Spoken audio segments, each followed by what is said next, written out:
after Makadara Law Court granted a miscellaneous application by the Directorate of Criminal Investigations. The DCI had submitted to the court that the suspect is a flight risk as Hashim's nationality is in question, even as they work round the clock to gather evidence into the brutal killings of the three women.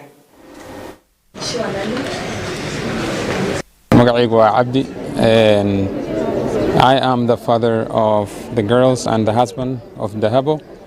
I just want to say thank you to Allah subhanahu wa ta'ala who make it easy for us to apprehend this killer. This is ongoing investigation, so I don't want to say much about it.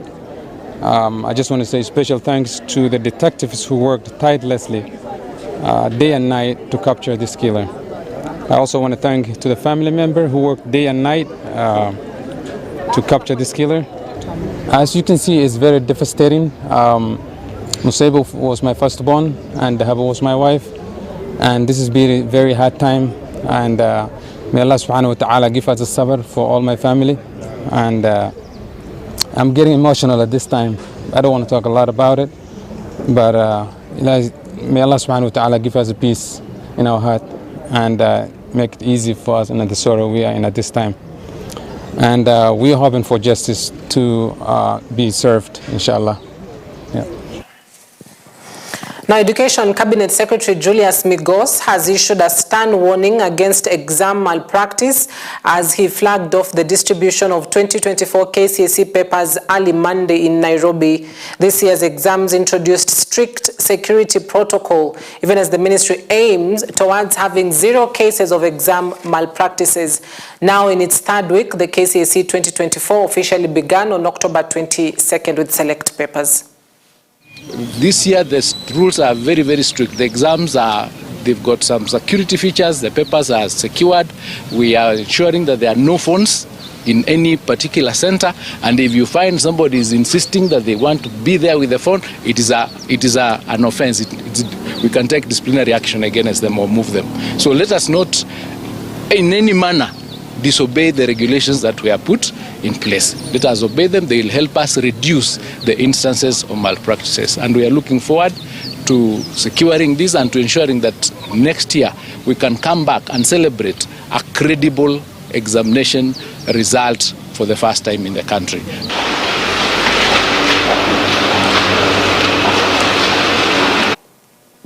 Elsewhere, the Principal Secretary for the State Department for Basic Education, Dr. Kcse, has assured candidates across the country of security as they sit for the exams. The common papers began Monday, and the PS was accompanied by the Teachers Service Commission Chief Executive Officer, Dr. Nancy Macharia, to witness the distribution of the examinations in Mombasa.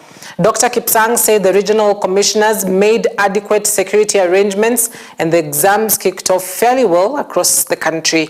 Teachers have been sensitized not to drop their guard to ensure seamless examinations. Meanwhile, Kcse said that necessary arrangements have been made for students who sat for the fake Kcse exams in Uasin Gishu County not to be disadvantaged. We want to deliver, and as we deliver as one in government, then it makes it easier for everybody to see that there is a coordinated approach through the multi-agency team. And we are going to continue using the multi-agency team because each member of that team have their own strength. We have our colleagues from the DCI for investigations. We have our colleagues from the police to provide the necessary security. We have our teachers to make sure that professional practice is maintained. We have our officers in the field to ensure that they support the teacher. So this year we are looking forward to a smooth run examination.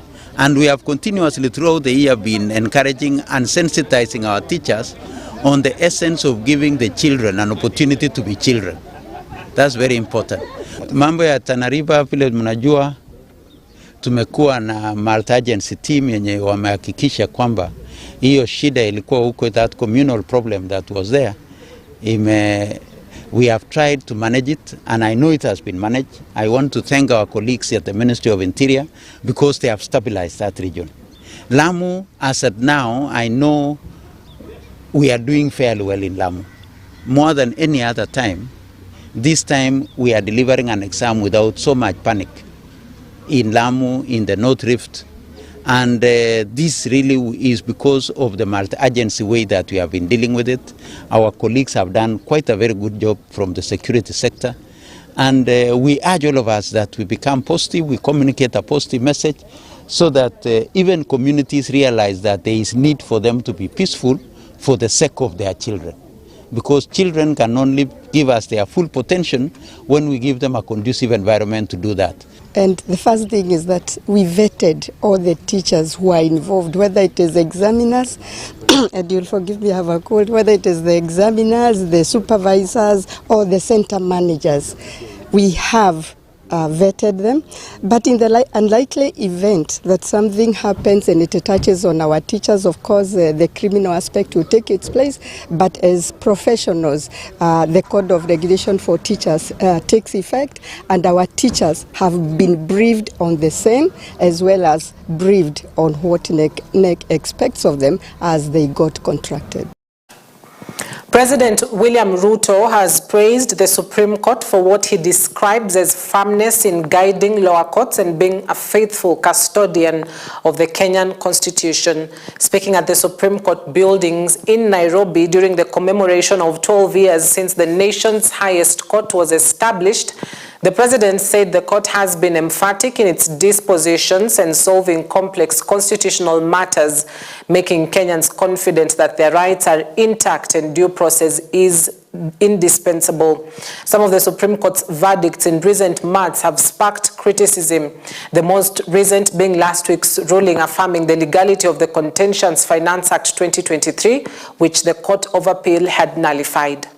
Over the past 12 years, the Supreme Court has played a transformative role in shaping both Kenya's jurisprudence and shaping our country's socio-political development.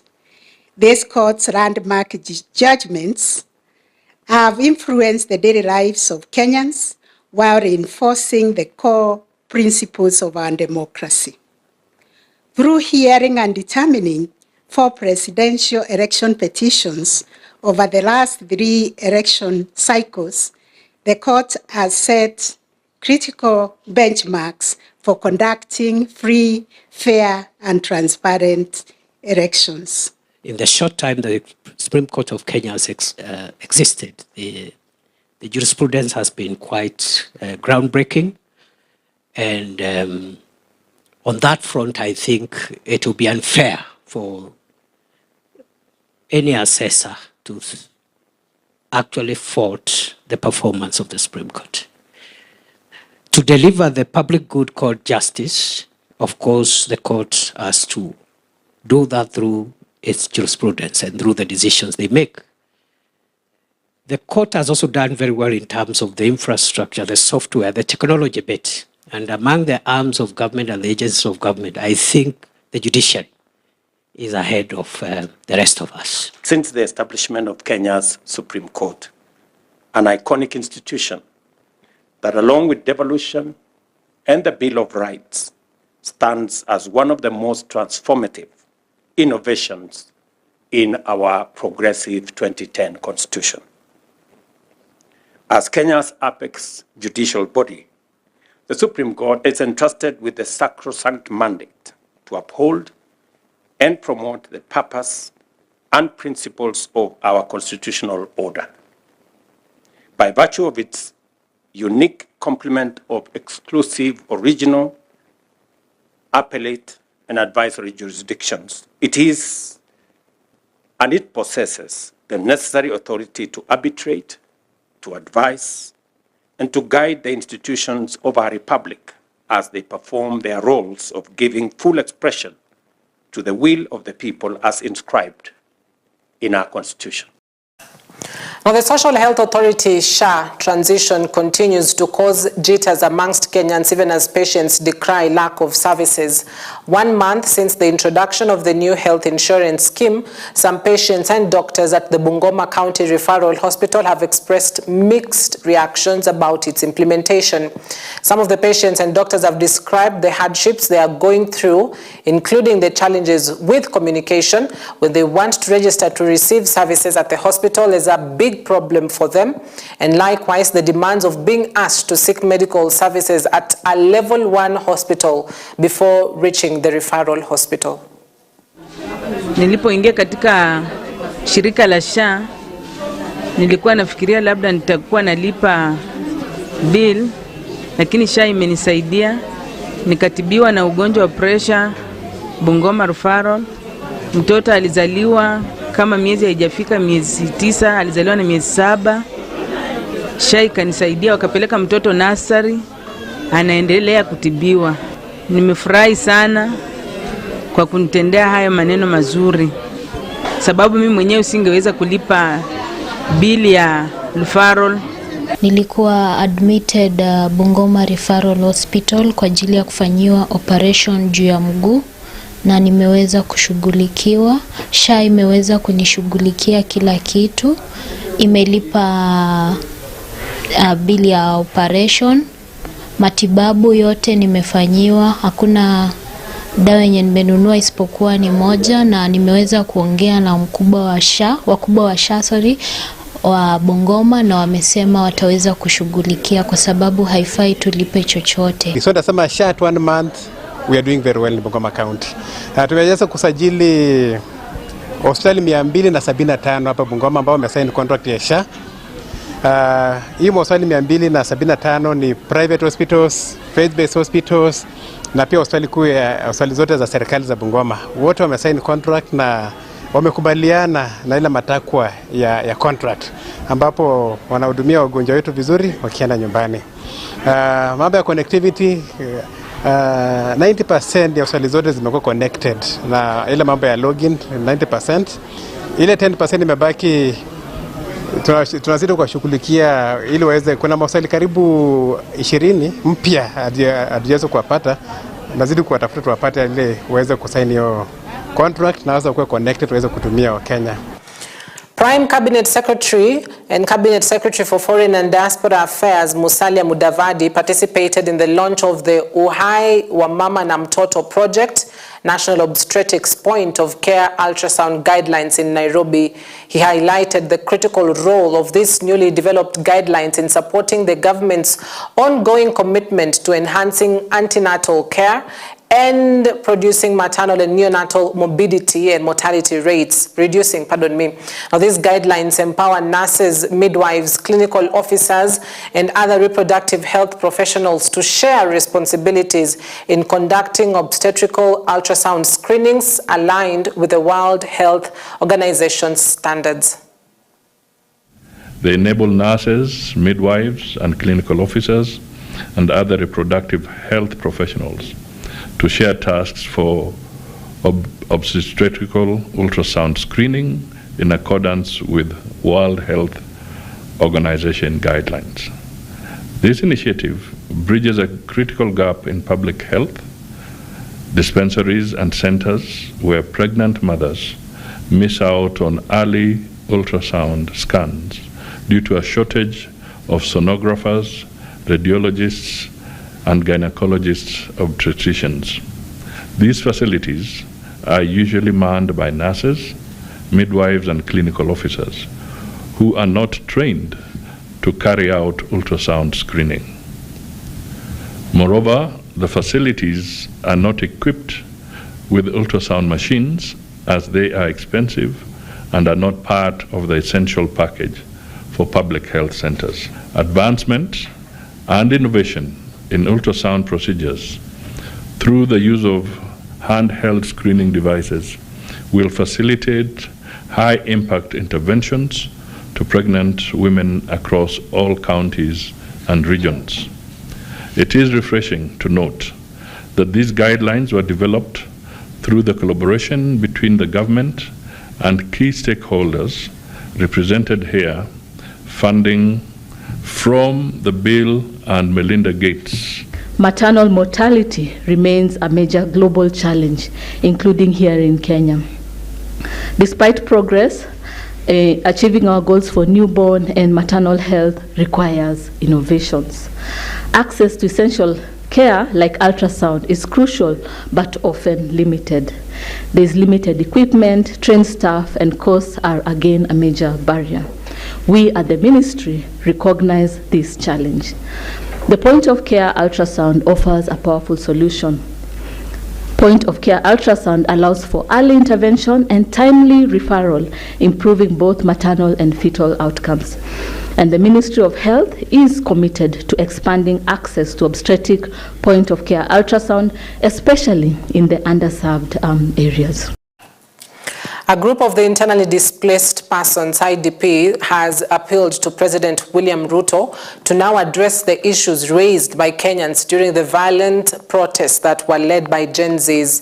The IDP's organization, through its chair, Peter Tena, while welcoming the decision by President William Ruto to appoint Deputy President Abraham Kithure Kindiki, called upon the arms of government to now focus on addressing the challenges facing the country, which contributed to the unrest in June. Key among the issues include corruption, tribalism, unemployment, and poor leadership by those in power. Tena noted that the issues have been consistently attributed to the perennial upheavals in the country, including the post-election and ethnic clashes, as well as protests in the country. Tuko na furaha kwa vile ambavyo tumepata Deputy President mpya ambaye ni Abraham Kithure Kindiki. Lakini kitu kimoja ambacho tunaweza omba serikali nzima ya Kenya Kwanza ni hiki. Tukitathmini vile ilivyokuwa hadi tufikie hapo tumefika. Bunge letu lilivamiwa. Mahakama ilivamiwa. Na pia seneti ilivamiwa. Na wakati ambapo tulipokuwa tukiona matukio haya yote, tunashangaa hata ingawa tuko na Deputy President mpya, taswira iliyotokea imechukuliwa mna gani na serikali nzima kwa jumla, haswa kwa vizazi vijavyo.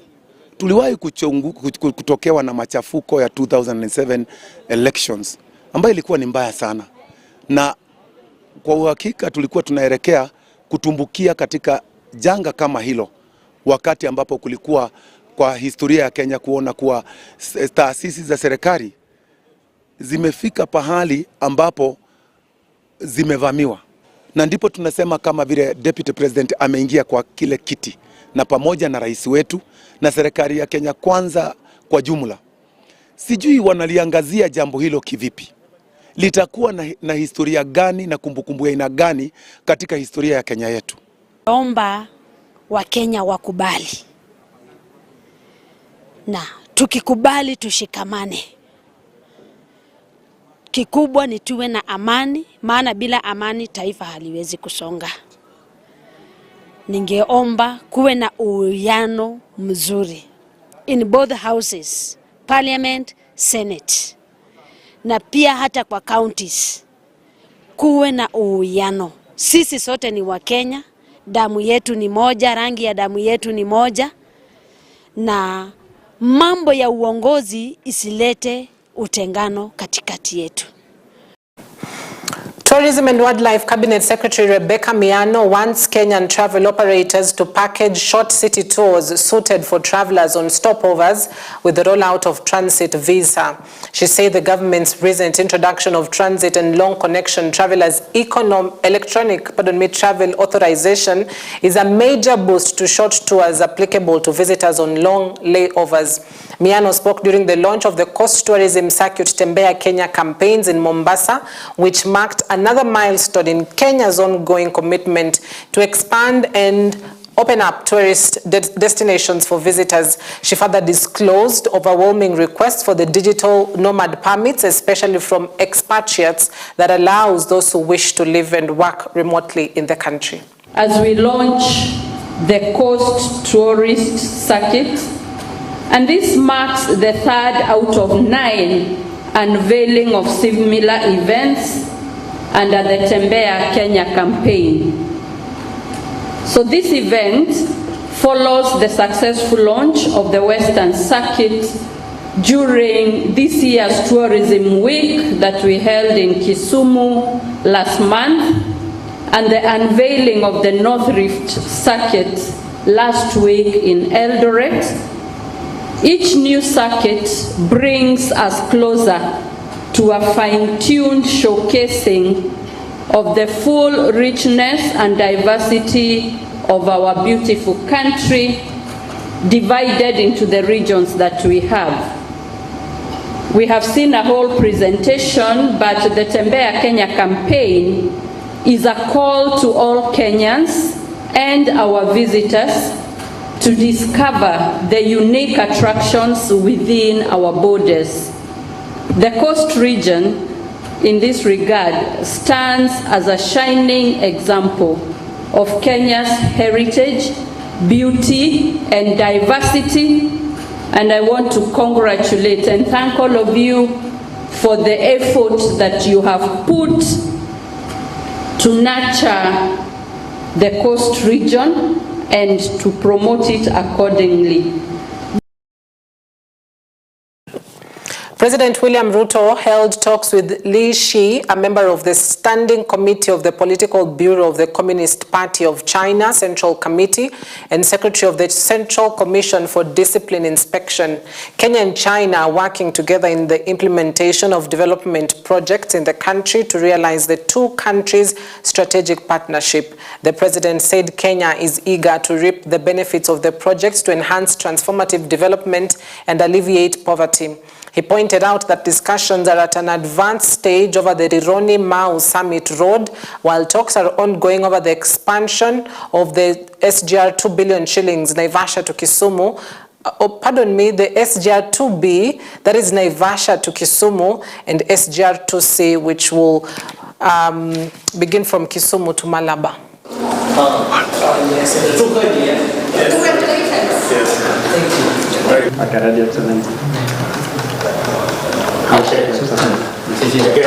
Welcome to Nairobi.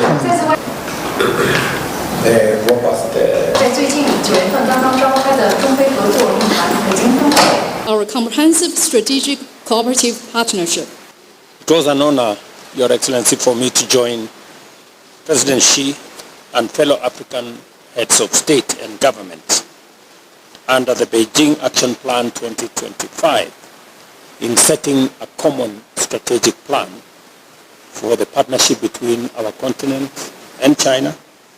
And Kenya, I want to assure you, is committed to promoting this partnership across Africa and also upholding the One China policy.